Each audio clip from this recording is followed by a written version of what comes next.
Welcome to NTD Evening News. Our top story tonight, an urgent push for Israel and Hamas to reach a ceasefire and hostage deal.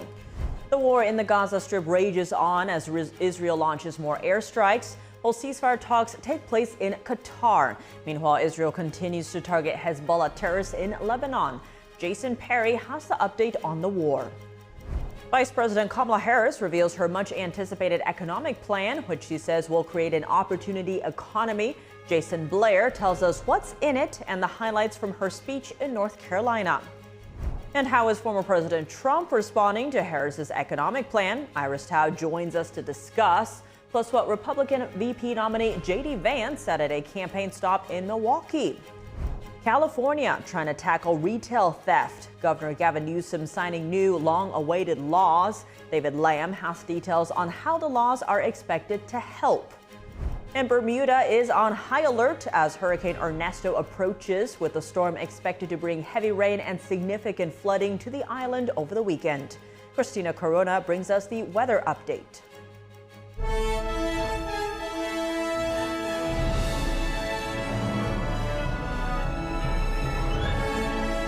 This is NTD Evening News. Live from our NTD Global Headquarters in New York City, here is Tiffany Meyer. Good evening, and thank you for joining us tonight. The war continues on in the Gaza Strip as ceasefire talks take place in Qatar. Israel is also keeping up the pressure on Hezbollah terrorists in Lebanon, striking several targets today. NTD's Jason Perry has the latest.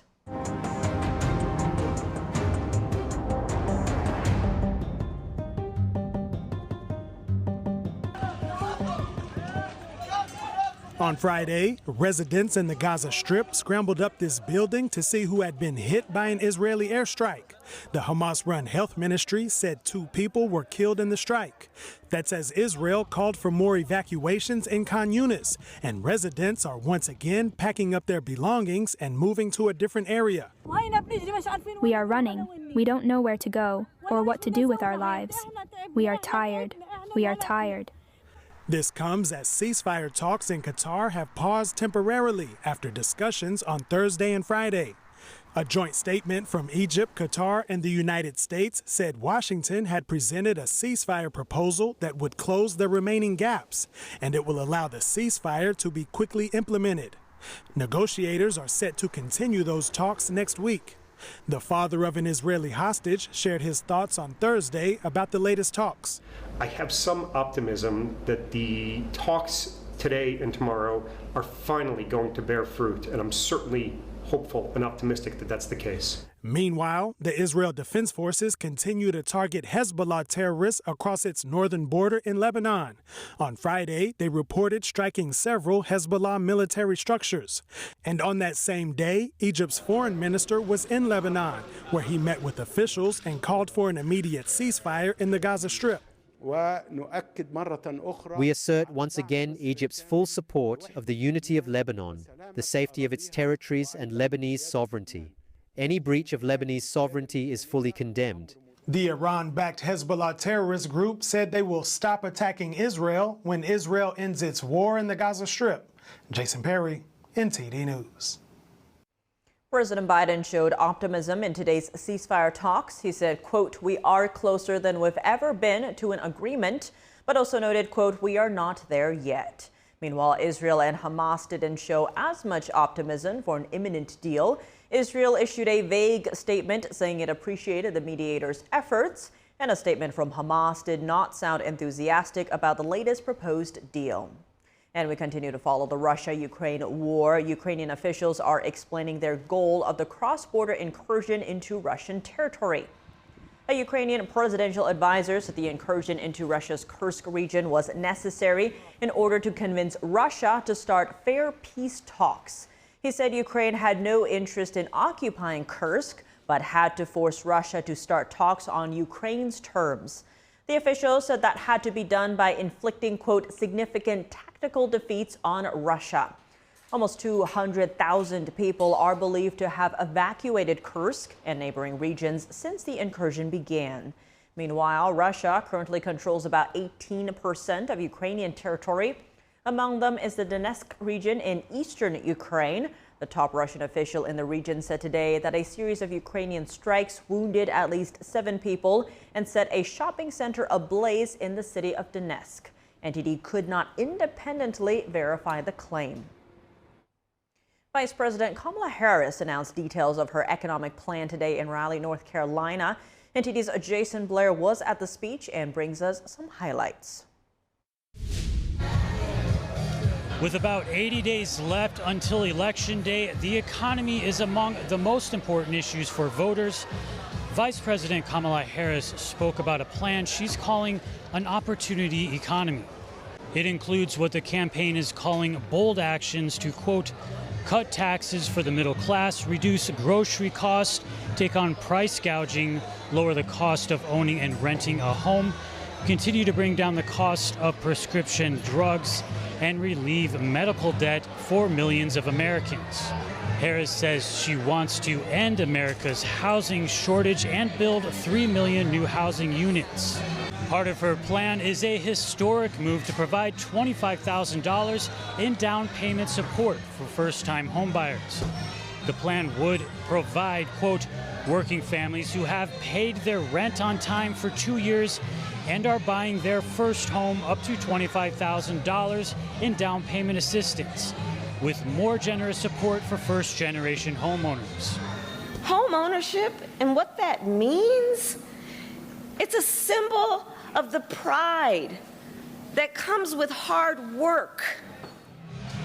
Republican vice presidential nominee J.D. Vance responded to this plan, saying this will only further exacerbate the housing shortage in our country. Vance also pointed out that Harris's plan for a child tax credit is similar to one he proposed earlier in the week, which would expand the credit to $5,000. Harris stated Friday that she wants to expand the child tax credit to $6,000 per child for families with newborn children. We know this works and has a direct impact on so many issues, including child poverty. And the Harris-Walz campaign has taken a very pro-union stance. They've spoken at a couple of union events already during their campaign, and both have a history of showing support for organized labor. Ahead of next week's Democratic National Convention, Harris, her running mate Tim Walz, and their spouses will do a one-day Western Pennsylvania bus tour in key battleground areas on Sunday. According to her campaign, they'll make multiple stops in historically blue Allegheny County and conservative-leaning Beaver County in community settings like retail spaces. Reporting in Raleigh, North Carolina, Jason Blair, NTD News. The Democratic National Convention is kicking off after the weekend. We'll take you there with on-the-ground interviews and in-house analysis. Join me and Steve Lance for insight into the Democratic platform. That's Monday through Thursday next week, starting at 5 p.m. right here on NTD News. As Vice President Harris unveils her economic policies, former President Trump's campaign is hitting back by highlighting their policies to tackle inflation and fight crime in communities. Joining in the studio now is NTD's White House correspondent Iris Tao. Iris, thank you so much for joining us. Good evening. What approach is the Trump campaign trying to highlight? So today in a call with reporters, the Trump campaign was particularly critical of Harris's proposal to implement a federal ban on so-called price gouging. And the campaign advisors called it price control that will only bring to more inflation, and also something out from, quote, Venezuela or Cuba. And yesterday, during a press conference at his Bedminster Golf Club, former President Trump also called that plan communist. Here's a bit of what he said. Watch. And if they worked, I'd go along with it too, but they don't work. They actually have the exact opposite impact and effect, but it leads to food shortages, rationing, hunger, dramatically more inflation. And today, the Republican vice presidential nominee, Senator J.D. Vance, was continuing his swing through the Midwest today, including a stop at the Milwaukee Police Union. He was there to highlight the issue of crime. And the Milwaukee Police Association today endorsed Trump, and in their letter laid out concerns for, quote, low bail for dangerous criminals, low officer morale in an often anti-police society, and a staffing crisis that requires officers to spend even more time away from their families. And Vand, in his speech, says that the campaign is trying to focus more on policy solutions. Are focusing a lot on policy. How can you have poor children who look to the future with optimism and hope if they can't walk down the streets of their neighborhood safely? That said, last week, the White House highlighted new data showing violent crime, quote, at a 50-year low. We'll hear more from Trump himself on these issues this Saturday when he holds a rally in Wilkes-Barre, Pennsylvania. Iris, today Trump's campaign announced a transition team. Tell us more about that.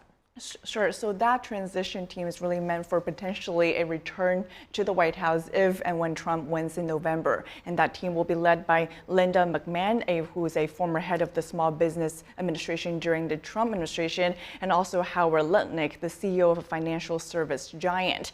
And J.D. Vance, Trump's VP pick, and also two of his elder sons, Trump Jr. as well as Eric Trump, will also be having an honorary chair role in that transition team. And that team is really meant for potentially vetting potential political appointees during a second term, and also potentially, for example, drafting out plans such as executive orders to implement Trump's now policy proposals if and when he returns to the White House. Iris, thanks for those updates. New Jersey will soon have a replacement for Senator Bob Menendez, who's resigning next week. Governor Phil Murphy this afternoon formally appointed his former chief of staff, George Helmy. George is the ideal leader to take on this role, and he has more relevant experience under his belt than perhaps anybody in New Jersey. For one, he is the longest-serving gubernatorial chief of staff in state history. Helmy will serve for just a few months until the November election. After that, whoever wins will fill the post.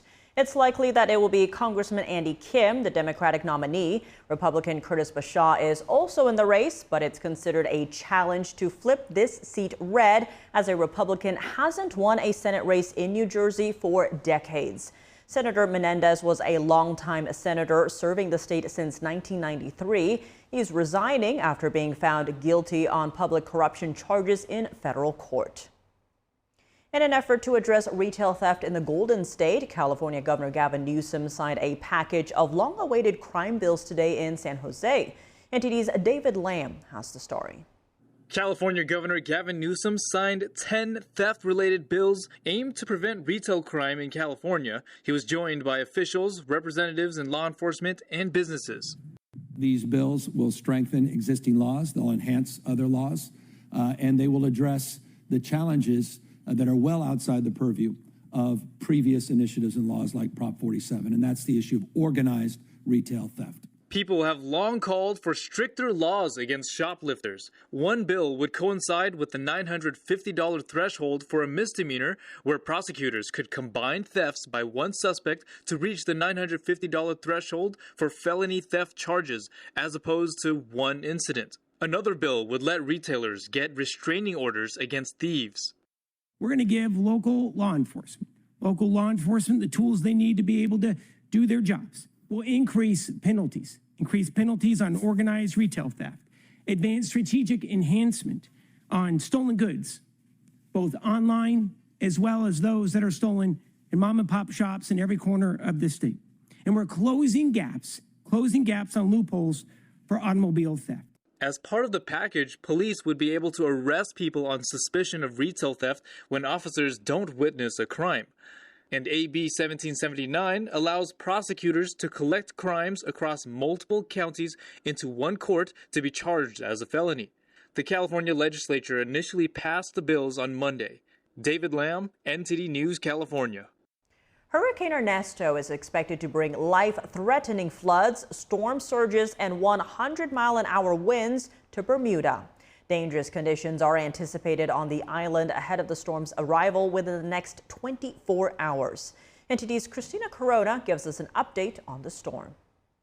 Hurricane Ernesto intensified into a Category 2 storm on Thursday night as it barreled toward Bermuda after knocking out power and water for hundreds of thousands in Puerto Rico. A hurricane warning was issued for Bermuda, with Ernesto expected to pass near or directly over the island on Saturday, bringing up to 15 inches of rainfall. Late Thursday, the storm was centered about 410 miles south-southwest of Bermuda, with maximum sustained winds reaching 100 miles per hour as it moved north-northeast at 14 miles per hour over open waters. According to the National Hurricane Center, the swells from Ernesto will affect the Turks and Caicos Islands and the Bahamas, and could even be felt in the U.S. East Coast on Friday and through the weekend. Friday's news advisory stated beachgoers should be aware of a significant risk of life-threatening surf and rip currents and stay out of the water if advised by lifeguards. The warning was echoed by National Weather Service offices in the eastern U.S., including Mount Holly, Pennsylvania. Christina Corona, NTD News. Welcome back. I'm Tiffany Meyer. The New York Times mission statement aspires to, quote, seek the truth and help people understand the world. But some are questioning that objective today in light of the paper's articles targeting the Falun Gong spiritual practice that is heavily persecuted by communist China. NTD's Sam Wong has more details. The New York Times has published a string of articles containing negative portrayals of a spiritual group. Falun Gong, also known as Falun Dafa, is a traditional Chinese spiritual practice based on the principles of truthfulness, compassion, and forbearance. But how did it become the target of a smear campaign? It dates back to 2001, when several editors from the New York Times met with then Chinese leader Jiang Zemin, the individual who initiated the persecution of Falun Gong. The Times then released a flattering interview with Jiang and was later granted unrestricted access in China. In a tragic sense, Falun Gong is sort of a canary in the coal mine. It is the tragic test case of what happens, what the CCP is really about. And if you can pay attention to that, you can be clear on how the CCP might be coming after all of us, and already is, on many different fronts. On July 20th, 1999, Falun Gong practitioners in China found themselves the target of a nationwide persecution campaign. Many were subject to surveillance, arbitrary detention, forced labor, and torture. In 2020, the London-based China Tribunal concluded that Falun Gong practitioners were victims of the Chinese Communist Party's state-sponsored forced organ harvesting. According to human rights lawyer David Menendez, a former New York Times reporter who covered organ transplant abuse in China submitted a written statement to the tribunal. She said her pursuit of the story was thwarted by her senior editors. The reporter left the paper in 2017. Just recently, leaked internal documents from China suggest that eliminating Falun Gong remains a top priority for the CCP. And its tactics include using social media influencers and journalists to spread disinformation about the practice itself and its affiliated dance troupe Shenyun. Today, the persecution of Falun Gong is condemned by human rights advocates and government officials worldwide. This bill is the first binding commitment by Congress to take strong legal action against the persecution and forced organ harvesting of Falun Gong, making Falun Gong the centerpiece of legislation, an action long overdue after 25 years. In June, the House of Representatives passed the bipartisan Falun Gong Protection Act. The legislation seeks to sanction those involved in China's forced organ harvesting. As recently as June, the U.S. State Department called on the CCP to end the, quote, depraved practice of forced organ harvesting and described it as a, quote, blatant abuse of human rights. Sam Wong, NTD News. TikTok is pushing back against a federal law that gives its Chinese parent company ByteDance until mid-January to sell the app or face a ban. TikTok told a federal appeals court that the Justice Department misstated the social media app's ties to China and made factual errors in the case. TikTok is also arguing the law would take away its free speech rights. It compared its platform to organizations owned by foreign entities like Reuters and Business Insider. The White House says it doesn't want a ban on TikTok. It wants to see Chinese-based ownership ended on national security grounds. The DOJ, in a separate filing last night, asked to submit evidence under seal. It says the case contains classified top-secret information. TikTok has been opposing the requests. Oral arguments in the case start next month on the 16th. A lawsuit is targeting police body cameras made with Chinese microchips. The aim is to ban the body cameras from political events. A federal court is expediting the lawsuit that could include the Democratic National Convention in Chicago next week. The lawsuit cites a potential espionage threat at presidential campaign events. NTD's Jeremy Sandberg explains. The lawsuit against Chinese microchip maker Quectel was filed last month by competitor tech startup Government GPT. Government GPT said in its filing Quectel microchips in the Axon Body 4 camera allow potential real-time surveillance, GPS tracking, and data interception by foreign adversaries. The lawsuit says the police cameras are compromising security of law enforcement operations and high-profile events. The suit also accuses Axon of anti-competitive practices, listing Microsoft as a defendant for hosting Axon on its servers. Axon is the biggest supplier of police body cams in the U.S. Government GPT isn't the first to accuse the company of being a risk. The House Select Committee on the Chinese Communist Party has asked for Quectel to be added to the Biden administration's blacklist. The committee recommended the chipmaker be listed as a Chinese military company to stop U.S. investment in January this year. The FCC has asked federal agencies to add Quectel to the restricted entity list. Quectel denies their chips collect any data and says they don't pose a national security risk. Axon's recent court filing stated it vetted Quectel and says no data is stored on Quectel's chips or servers. District Judge Susan Brnovich will hold a status conference in the case on Tuesday next week. She says there's no evidence of an actual known threat, but agreed to expedite the case. Jeremy Sandberg, NTD News. In a statement to NTD, Microsoft said it's unable to provide a comment. We also reached out to Axon, but did not hear back before airtime. A recent report raises concerns about U.S. expertise flowing to China. A Chinese scientist who developed technologies for the U.S. Army is now leading a semiconductor production line in Hong Kong. Its goal to outcompete the U.S. in microchip technology. The Chinese scientist is called Liao Yitao. He previously received a grant from the U.S. Army to develop ultraviolet LEDs. UV light can be used to detect bacteria and viruses. That's according to a report from the Jamestown Foundation. Liao was a former researcher at Boston University with a focus on dual-use ultraviolet technology. Now his company in Hong Kong focuses on developing technology that's key to making third-generation semiconductors. Semiconductors are at the heart of the U.S.-China competition as they power technology critical on the battlefield. That means 5G, quantum computing, missiles, fighter jets, and more. The most advanced weapons wouldn't be able to function without microchips. Washington has been putting out restrictions limiting Beijing's ability to get hold of U.S. microchips for its military. China has been working hard at playing catch-up. NTD reached out to Liao's company and Boston University for comment, but did not hear back before airtime. Liao's case isn't unique. According to a report by intelligence company Strider, at least 160 scientists who had worked at America's top nuclear lab returned to China to support domestic research. Luring talent back to China is one of the ways Beijing acquires U.S. know-how. The regime tempts top scholars to hand over their knowledge to China with lucrative offers. What's more, it doesn't always ask those scientists to go to China. They're often allowed to stay in their positions overseas as long as they hand over the expertise or patents that the regime wants. Author of the Jamestown report raised questions about U.S. research security. He said, quote, how many projects exist between the U.S. military and academia that lack adequate oversight, where foreign scientists can freely access funding and develop innovations that may ultimately benefit U.S. adversaries? And joining me now to discuss Harris's economic plan is Lawrence Wilson, political reporter for the Epoch Times, who has been following the 2024 campaign. Lawrence, thank you so much for joining us. Great to see you again. To begin, Harris spoke about building up the middle class in her speech today, saying that'll be a defining goal of her presidency. What are some of the key points from her economic plan?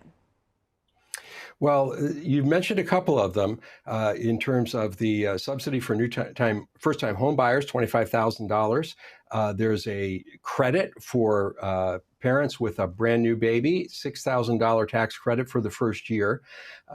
Capping prescription drug prices is another big part of that. Harris and Biden yesterday announced another schedule of these drugs that are now capped for Medicare. She wants to do more of that. And this price gouging law, which she's promising to come up with and get through Congress, not exactly sure what that how that will work, but it's intended to limit overpricing on groceries and staples. So a lot of initiatives that are aimed at helping people make life more affordable. Now, expanding on that, she still hasn't released her official platform. When do you think we'll see that? That should come very early in the Democratic National Convention, which is set for next week. Now, they released a draft with some rough points back in July.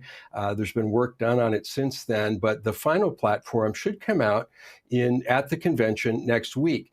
How closely that will resemble the things that Harris has been talking about, we'll have to see. I imagine it'll be hand in glove, because the party is likely going to rally around the things that she is touting for the American people. But we'll look for more details in that platform when it comes out shortly.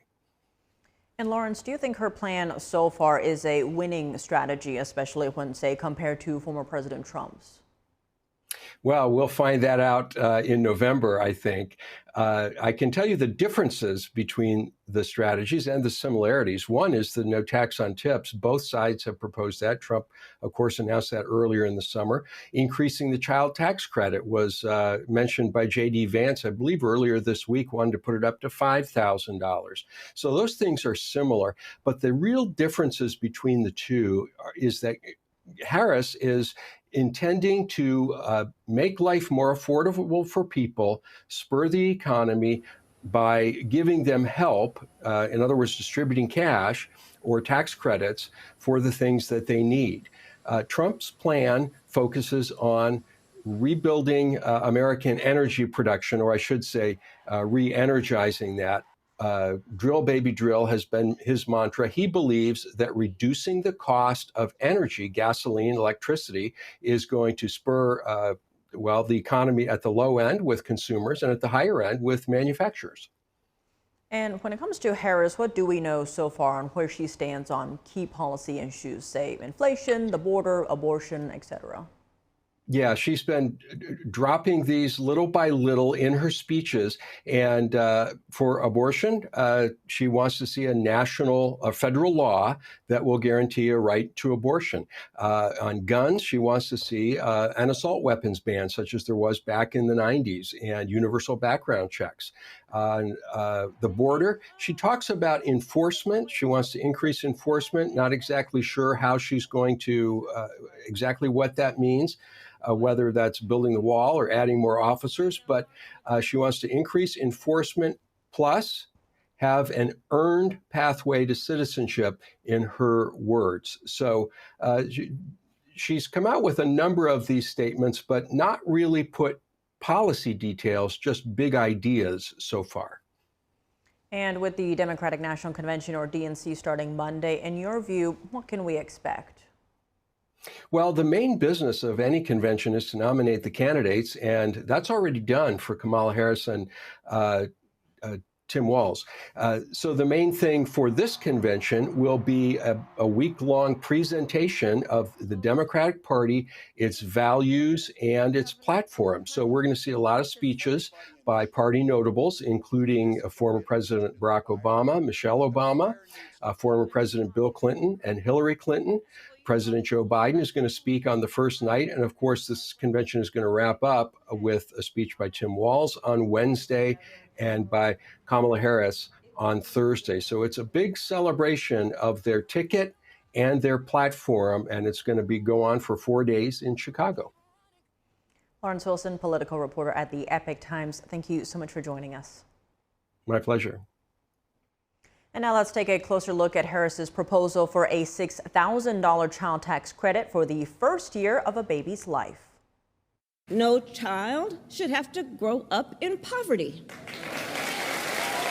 Democratic presidential nominee Kamala Harris is promising a $6,000 child tax credit for the first year of a baby's life. And it's not just a Democratic pledge. Republican vice presidential nominee J.D. Vance is touting a similar policy. That first year of a baby's life is so tumultuous, with 45% of women dropping out of the workforce during that first year. A $6,000 credit could go a long way to keeping women gainfully employed. Vanessa Jupi is the founder of Leva, a firm that helps families with babies. Jupi is also a mother herself. She says the child tax credit is incredibly helpful. When you think about the United States, when we have offered more in terms of child tax credits, it's been a really positive stimulus to get families to be able to have children. Sean Carney is the president of 40 Days for Life, a nonprofit that campaigns against abortion. He says the main reasons for abortion are financial reasons. It's over 95% is the reason for most abortions. Most women feel that they can't afford a child. Carney says the child tax credit helps families tremendously, especially poor families. Trump increased the tax credit. Now Kamala Harris is saying she wants to increase it. J.D. Vance is saying they want to increase it. Most people don't object to increases in child tax credits because if we don't have children, we don't have a country. The credit may encourage people to have more children, helping offset falling birth rates. Depopulation is probably one of the greatest threats to continued prosperity around the world. And yet we're seeing depopulation in country after country. Steve Mosher is the president of the Population Research Institute. He says the population would be stable if, on average, every woman had 2 or more babies. They would statistically replace the population. This is the replacement rate. The U.S.'s replacement rate is currently at 1.6, meaning there may be far fewer people in the next generation. Mosher believes more generous tax policies would help the problem. If a young couple is willing to marry and have children, we should not make them pay Social Security. We should not make them pay income tax because their money is going to raise future taxpayers. But not everyone agrees to expanding the child tax credit. That's an enormous amount of money that comes out as new deficits. That would drive new inflation. It would drive interest rates even higher. It would make homeownership even less affordable. Economist Richard Stern says he might support it if something else were done in the tax code to balance it out. He believes cutting regulations and growing the economy are better solutions. Tragically, a lot of the research that's been done for, a century is that just a check in the mail to people doesn't change the birth rate. Stern says that even if the credits help, the higher inflation they may cause will hurt. Welcome back. I'm Tiffany Meyer. Developed nations face falling birth rates. A demographer warns this is creating major problems and, if not fixed, will impact every part of society. But he does have a solution. NTD's international correspondent Malcolm Hudson brings us more on this. A falling birth rate and an aging population are combining to form a major challenge for modern societies, one that demographer and author Paul Morland says he believes is unprecedented in history. If we continue to have too few children to replace ourselves, then the population will continue to fall. But we've just passed the point in the UK, slightly earlier than was expected, where deaths are outstripping births. For a nation to maintain a stable population level, women in developed countries should have an average of just over 2 children. That replaces the 2 parents and covers any unnatural deaths. In England and Wales, official figures show the birth rate or fertility rate fell to just under 1.5 births per woman in 2022. In the United States, it fell to 1.62 births per woman in 2023. Morland said most developed countries are in a similar situation. This creates a major problem that impacts the whole of society. So if we don't have enough young people of working age and too many people relatively who need pensions and healthcare, then we will have labour shortages. We will also have government deficits. Government will struggle. He said that with a declining tax base, governments will struggle to fund pensions and medical cover for older people, and added there will be no choice but to cut social services if we don't fix the demographic decline. Mass immigration is one potential solution, but Morland said he doesn't think it's practical or even moral. We can't, as a world, have fewer and fewer children and be importing them from somewhere else. We shouldn't be hoovering up highly qualified doctors from countries like Ghana, where they have much lower levels of healthcare than we have. So that's a very selfish thing to be doing. The other solution is for people to have more babies, but that also comes with its own challenge. It is very difficult to raise the fertility rate, but I think that's the only way to do it. And the answer there is a cultural change. It's a change in what people want. He said governments can play a role through pro-family incentives, but ultimately the change has to come from people themselves. Malcolm Hudson, NTD News, London. And now for your sports news, we're joined by NTD's Dave Martin. Dave, plenty going on today, but let's start with some controversy in the Olympics as a bronze medal initially awarded to the U.S. gymnast Jordan Chiles has now been given to a Romanian gymnast. Was this due to a scoring error? Sort of. It's actually because it took the U.S. team 4 seconds longer than the allowed 1 minute time frame to appeal the scoring error. Now, when this happened, this is August 5th during the floor routine finals. The judges realized the error after it was appealed to them, and they moved her up to 3rd place. She was originally 5th. Now, the error had to do with the degree of difficulty in her routine. Now, in gymnastics, you get 2 scores, degree of difficulty and execution. The judges didn't give her the correct score for difficulty. U.S. team corrected them, and they got it right on the spot. So Chiles went the whole medal process with a bronze and everything. But after an appeal by the Romanian squad, though, to the Court of Arbitration for Sport, it was determined the U.S. took 4 seconds too long to appeal, so they reverted back to the incorrect score, which took the bronze away from Jordan Chiles. So it's kind of unbelievable. You know, I can understand having a time limit for an appeal. It's really to keep things moving. But they've already taken their time to see if this is correct or not, and it is a mistake. I mean, to me, there's really no sense upholding a score that's incorrect.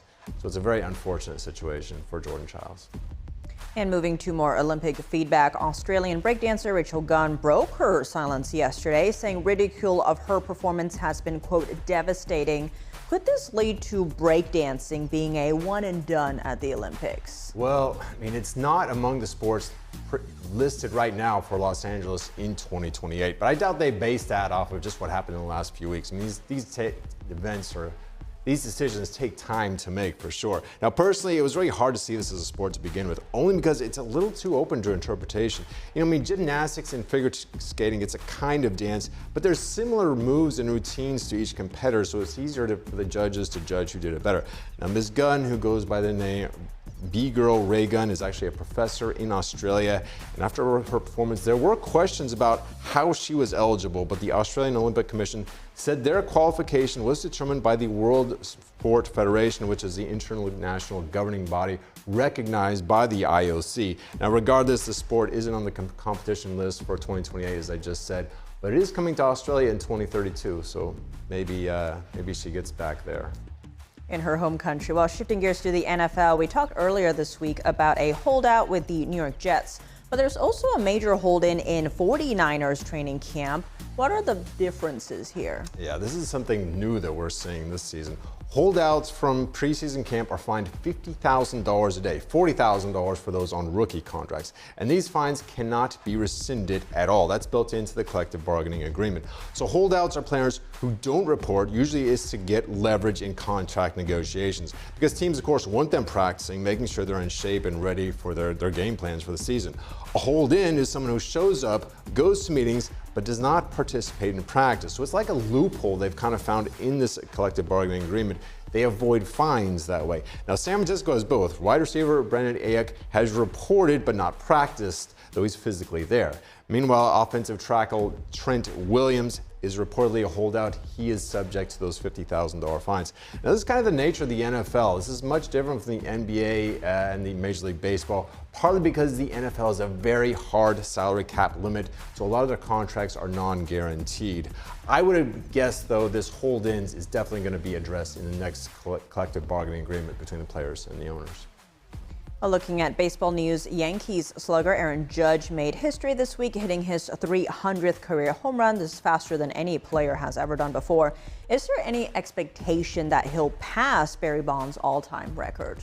Not really, and that's not a knock on Judge at all. He just happened to get a very late start in his career. He was 25 as a rookie back in 2017. He's now 31, and typically players start to decline around this age. He's not even halfway to Barry Bonds' record. That's 762 home runs. Now, Bonds, meanwhile, was 21 when he came up. He was still a great hitter into his 40s. That's very rare. So if Judge had broken the record for youngest player to hit his 300th home run, that would have been a different story. But he's 462 home runs away. Say he gets like 13 more this season, he'd still have to average 45 for the next 10 years to pass Bonds, at which time he would be 41 years old.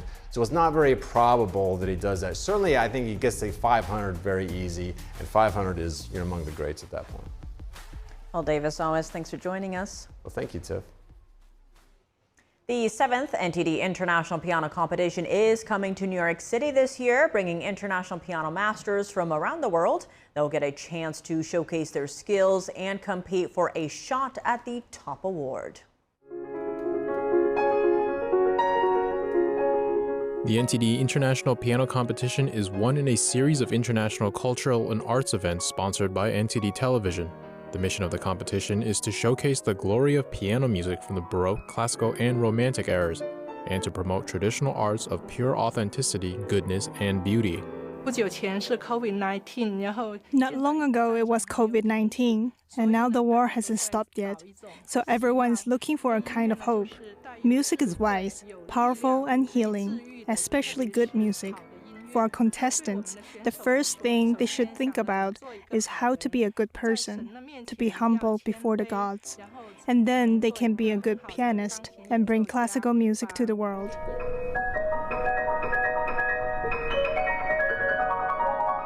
The competition will feature a designated piece adapted from the work of the artistic director of Shenyang Performing Arts. The piece combines the essence of Eastern and Western classical music. It draws inspiration from ancient Chinese melodies and is brought to life with Western instruments. Semi-final competitors will have a chance to compete for the Best Rendition Award. The contestants come from many countries around the world, and they are of a very high standard. They come from Europe, Asia, the United States, and Canada, and we're looking forward to seeing them perform very well here. There will be 6 days of competition, from October 14th through the 19th. Winners will be selected in a total of 6 award categories. The semifinal and final rounds of the competition will be broadcast live from the Kaufman Music Center in New York City. NTD News, New York. And that's all for today's news. Next week, NTD Evening News won't be airing from Monday to Thursday. Instead, we'll have our special live coverage of the Democratic National Convention starting at 5 p.m. Eastern Time. So be sure to tune in for that. And for round-the-clock coverage, visit us at ntd.com or download our NTD app. Thanks for tuning in. I'm Tiffany Meyer. Good night.